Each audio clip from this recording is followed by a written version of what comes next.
শুভ সকাল বন্ধুরা, কেমন আছো তোমরা? আশা করছি তোমরা সকলেই খুব ভালো আছো আর আমরাও ভালো আছি। আজকে সকাল সকাল উঠে মা দেখছি সব কিছু সমস্ত কাজ গুছিয়ে ঠাকুর মশাই আসবে বলে তারও সমস্ত কিছু জোগাড়জাত করে ফেলেছে। আর সকাল সকাল যদি বাড়িতে এরকম একটা ছোট্টখাট্টো পুজো হয়ে যায় বেশ ভালোও লাগে। সকাল সকাল একটু শাঁখ ঘণ্টা কাঁসর বাজলো আর মনটাও বেশ ভালো হয়ে যায়। সারা দিনটা খুব ভালোভাবে কাটানো যাবে আর মনেতেও না একটু বেশ শান্তি পাওয়া যায় যেন, তাই না? তারপর আমরা একটু টিফিন ফিফিন খেলাম আর বোনও এখনই বেরিয়ে যাবে, ওরও একটু কাজ আছে, দুপুরে আর খাওয়া দাওয়া করবে না, তার জন্যই চলে যাবে বলে মাত্র রেডি সেডি হয়েছে তো ব্যাস একজন কাশ্মীরি শালওয়ালা চলে এসেছে। প্রচুর সোয়েটারের কালেকশান আর চাদর আর স্টোল এগুলো প্রচুর নিয়ে এসেছে। এত দেখতে ভালো লাগছে তো সব খুলে এখানে দেখা দেখি হচ্ছে, কোনটা কে নেবে এরকম ব্যাপার। আর কোনোটাই অপছন্দের নয় জানো তো, সবগুলোই চোখে লাগছে, কোনটা ছেড়ে কোনটা নেব এরকম মনে হচ্ছে।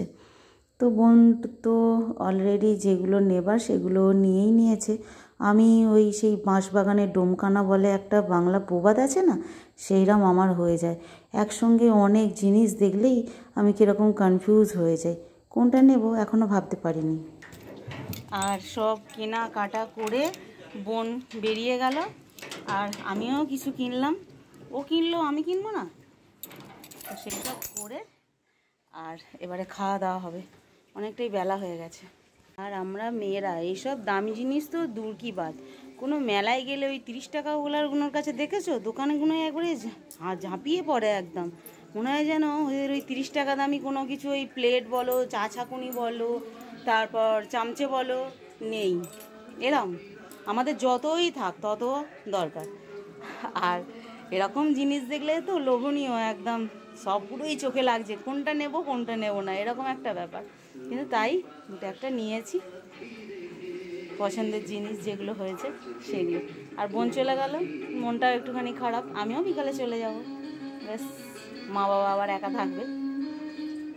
আর বোন পছন্দ করলো, আমাকেও কিছুটা মানে যেটা নেবার সেটাও ওই পছন্দ করে দিল, তারপর আমারও সেটা পছন্দ হয়। প্রত্যেকবার এরকমই হয় জানো, কিছু কিনতে গেলে ওকে নিয়ে যদি যাই আমি তো একদম মানে সেই চোখ বন্ধ করে থাকি, ওর উপরেই ভরসা করে থাকি। আমার বোন যেটা পছন্দ করে দেবে আমার সেটাই পছন্দের। তো ও একটা জিনিস পছন্দ করে দিল, সেটাই আমারও খুব পছন্দ হয়ে গেল। তো তারপর এই যে মা রান্নাবান্না করে ফেলেছে, খাওয়া দাওয়া করতেও বসে পড়েছি। তো চলো বন্ধুরা, বাপের বাড়ি ঘোরা শেষ হয়ে গেল, এবার আমিও বেরিয়ে পড়লাম। এই সন্ধ্যার এখন সবে সন্ধ্যাবেলা বেরিয়ে পড়লাম। তো বোনও তো সকালে বেরিয়ে গেছে, এবারে আমার পালা। চলো আবার বাড়িতে গিয়ে দেখা হবে। এই যে বাপের বাড়ি থেকে চলে এসেছি, এখনও চেঞ্জ করবার টাইম পাইনি। এইবারে রাত্রিরের খাবার দাবারও বানাতে হবে, কর্তামশাই নেই, ছেলেরা একটুখানি বই নিয়ে নমনম করতে বসে পড়েছে, আর এবারে আমাকে সংসারের কাজ করতে হবে। সেদিনকে তো বোন এমন তাড়াহুড়ো দিল যে আমি অর্ধেক কাজ ফেলে রেখে কোনো রকমে চলে গিয়েছিলাম, এবারে সেইগুলো সারতে হবে। সব যেমন আছে লণ্ডভণ্ড করে রেখে গিয়েছিলাম, সেগুলো তো এবার একটুখানি গুছিয়ে রাখতেই হবে, তাই না? তো চলো বন্ধুরা, আজকের ব্লগটা এই পর্যন্তই, পরের দিন আবার দেখা হবে, ততক্ষণ টাটা। চলো।